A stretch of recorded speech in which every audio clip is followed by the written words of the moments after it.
I feel weird being a minor D-list DBD creator at times. Dead by Daylight is the first game I've ever started so late into the game's lifespan. I was a beta tester in Rumble Fighter. I started Elsword within its first week of being out. I played Apex on day 3 of release.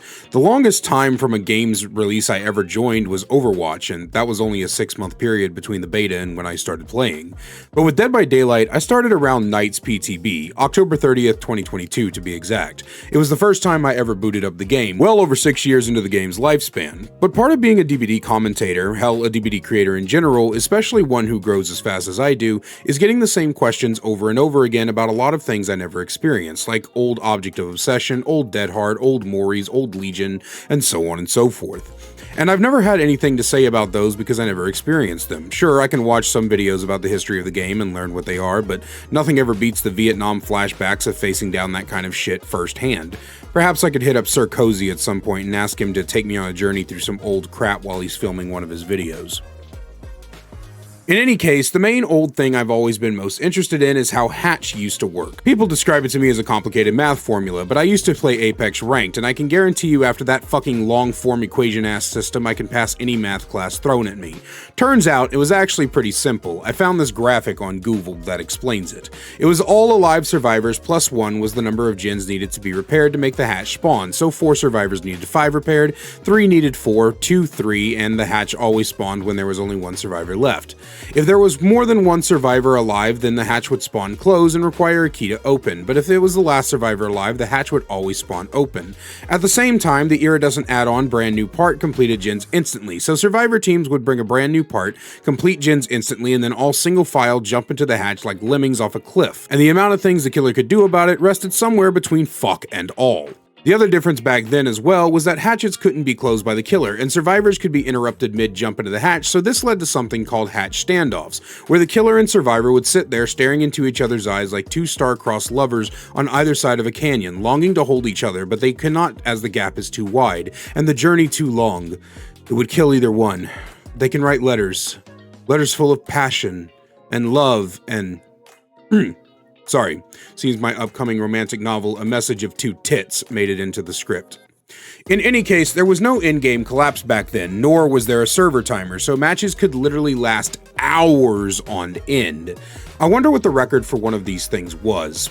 Anyway, as you can about imagine, the prospect of neither party moving until one of them got bored was not something the community was very fond of, so they reworked the hatch to only spawn when there is 1 survivor alive.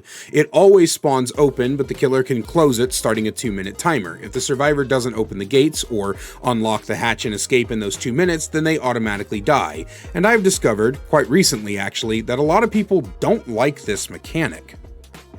And I kind of understand, hatch wins are basically RNG based, short of bringing an offering, of course. It's not only about who the hatch spawns closest to, it's who can hear the fucking thing over ambient winds, fire barrels crackling, completed gens, whatever the fuck is going on in the Leary's main area, or over by the water tower on Dead Dog, and your own internal voice screaming at you that the damn thing has got to be around here somewhere, because you've already completed 5 laps around the entire map, and somehow it's nowhere to be found. Meanwhile, the survivor found it 10 minutes ago, and has been furiously teabagging on it, hoping you'll come by soon, because survivor players have a voyeurism fetish and they can't come unless you are watching them leave. It's downright annoying that a kill or escape can be taken away from you, not as a test of skill, but as a test of who RNGesus decides is the most worthy to be his apostle, or who happens to have the better set of Turtle Beach headsets. And I've seen tons of suggestions on how this might be fixed. One suggestion I saw a while back was that all pallets on the map respawn upon the last survivor's death. Then a 2-minute timer starts, and if the killer doesn't catch the survivor in that time frame, then the survivor gets to escape. Putting aside the fact that this would be absolutely miserable on like half the maps on the game, it also wouldn't be very fun to play against pre-drop parry for 2 minutes just for them to get the win anyway.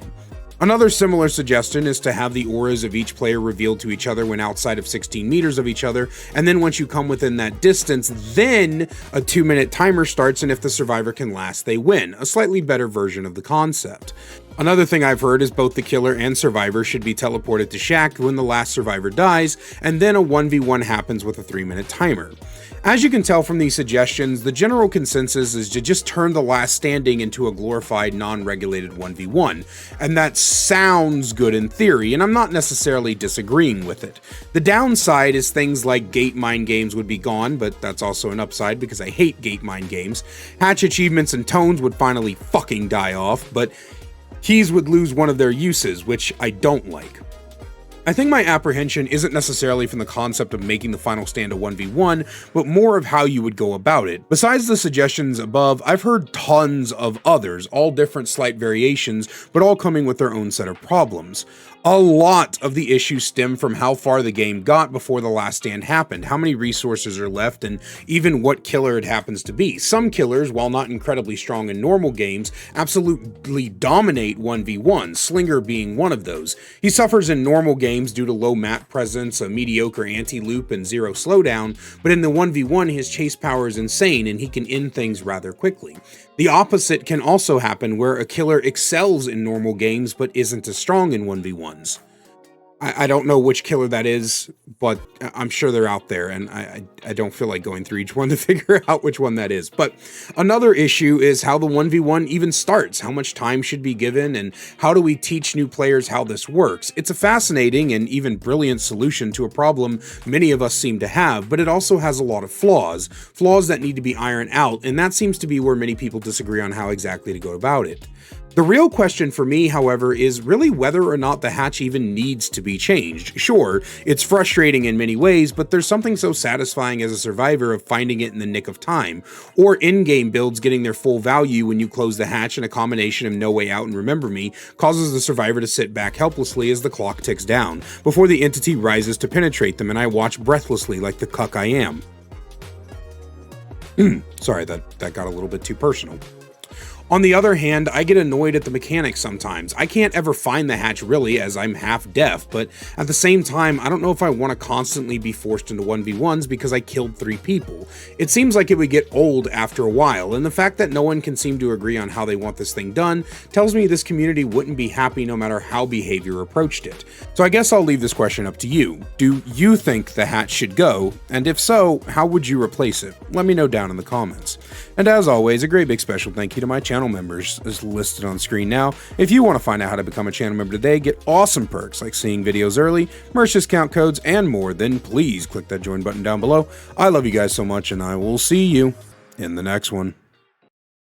Can't get enough daily Dead by Daylight content? Then check out my second channel, DeKaiser Extras, where I upload gameplay footage, me reacting to your Dead by Daylight clips, and more. We also have a new short that goes live every single day, so you can catch up on all the greatest clips from stream. We'll see you over there. Link is in the description.